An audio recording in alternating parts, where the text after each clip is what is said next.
That year 2020, what happened there then? Well, it was a really bright start, possibly as bright as your tie, Craig.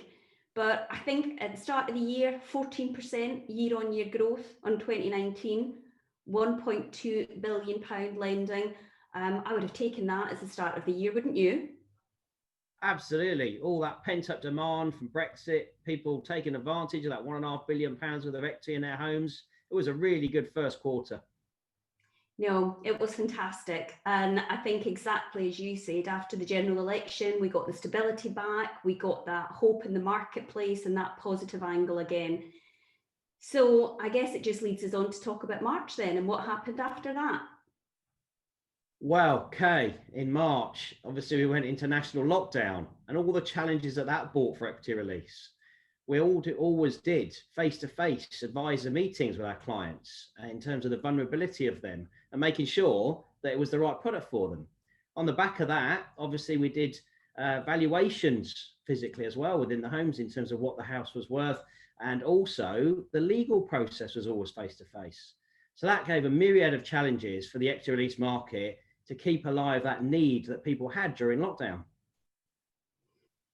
Yeah, Craig, it was a quarter that started about as grey as your shirt and tie combo today. Just thinking about how the marketplace pulled together, though, I think was fantastic. How we got in touch with Equity Release Council, we got new processes in place, looking at how we could do desktop valuations, look at our conveyancing, and how we can offer our gold standard service that we always do face to face over the telephone was brilliant. I agree. We took our advisors through how to use the remote technology that's available, whether it be on camera or on the phone. We also taught them how to conduct an interview through that technology and what to look out for in terms of vulnerability and to make sure that it was the right product for the client. You're right, we really did pull together as a marketplace. Yeah, and I think as well to add on looking in hindsight back at that quarter, if you look at H1 as a whole, I mean, for us only to go down 4.5% in comparison with the rest of the mortgage marketplace, I think that's a great achievement, don't you? We'd have absolutely taken 98% year on year as a market against last year with everything that's happened. And it just proved really, Kay, didn't it, that there is a need for equity release. People did need it for various reasons. The stock market dropped off, pension income fell, and obviously employment issues that came alongside it. But as we've suggested, still £1.5 trillion worth of equity in the UK for over 65s to pull upon, that we helped to do that in the summer. Yeah, and I think for you and I, it definitely kept us busy. I think last count, I'm almost at 150 events, I think we've done virtually now. So that takes some going. And we've likely seen more advisors this year than we would have done face to face last year with the ability to use the technology. Absolutely. But what does that mean then for quarter three? What did that look like for us? Well, Kay, into quarter three and past lockdown, obviously a lot of the market, the mortgage market, the financial services market opened up again. And we were able to do some things that we had done previously, such as face-to-face valuations, face-to-face advisor visits, but always with the client safety in mind. And there was a choice, wasn't there? Yeah, I think to be able to have the choice will be one of the things we learn from in 2020. We talk about all the bad things this pandemic has brought us, but I do also think it has brought us efficiencies and the ability to be able to change our processes if, God forbid, something like this happened again. And throughout the lockdown, we had a big pipeline coming through from our advisors of clients that didn't need but wanted equity release for various things, but didn't have to have the monies from their equity right there and then. So how's that fed through to quarter three, Kay? I think for me, where I think we'll benefit in the later life lending market is really around the different options that people are using it for. I don't know about you, but with depleted pension pots, increased debt levels, spiral cost of living, I think customers are really looking to equity release now, and savvy advisors are looking to equity release for a more holistic approach to their retirement planning. What about you? That's right.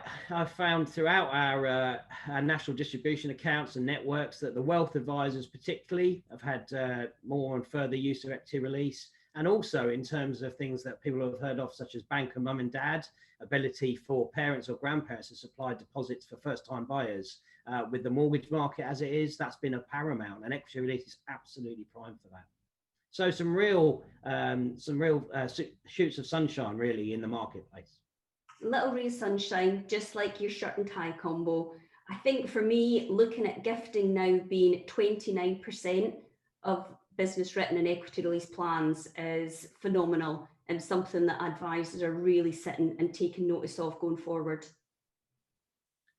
And how do we think that's going to manifest itself in Q4 and into 2021, Kay? Well, I think the recent key market monitor showed what a great Q3 we had, with plans increasing by 41%, which was phenomenal. But no one expected lockdown 2. But for me, the great thing is we're prepared for it this time. We've got processes in place that we can revert back to. Our field team are still doing their appointments virtually, as are you and I doing our events virtually. So lockdown 2, although tragic for the nation, I think for us, we're good to go. 41%, that's excellent, isn't it? And you're right, I think we've obviously had some learning throughout lockdown, throughout the year, and into next year, we'll be able to offer clients and advisors some more of that and some more innovation. So for 2021, if I look at the sort of exciting things we've got coming along, the new tools that marketing are putting together, the support, the technology that we're looking to advance on More to Life and in AIR, I think that's really exciting year to start. And I think we're good to go. And absolutely, I'm finding, as I'm sure you are, that our distribution and advisory firms are really looking to equity release because of the things we've talked about, the stock market, the drop in pension income, employment issues, to raise funds for their clients when they need them. We've had lots and lots of interest around that, haven't we? Yeah, and I think our partners are definitely looking to partner with brands that have shown that resilience through the pandemic, that have come throughout, and been able to offer solutions and support throughout that. So that's been really valued. And I guess as well, if you look at different items that the FCA are looking around vulnerability, advice standards, I mean, we're all over that already as a group. And I think that's why people come to us as a trusted partner. You're right. Feedback I get is absolutely, we're very lucky to have all the 3 key group brands across key partnerships for the referral, More to Life as our lender, and underpinning that all AIR, Answers in Retirement in terms of sourcing, and the Academy. So you're right, those brands mean something in the marketplace. So what would you say you've missed most about this year then, Craig Kerrigan? I think a couple of things, Kay Westgarth. I think the first thing is absolutely being out and seeing our advisors as my clients, and obviously all the things we've just talked about, enhancing their knowledge and awareness of equity release. The other thing I've really missed is getting dressed up in a different shirt and tie every day. And yourself? Yeah, you must have missed that. I think for me, you know how much I love to wear a tuxedo, but surely it's got to be the key group Christmas party. That's got to be the best event of the year.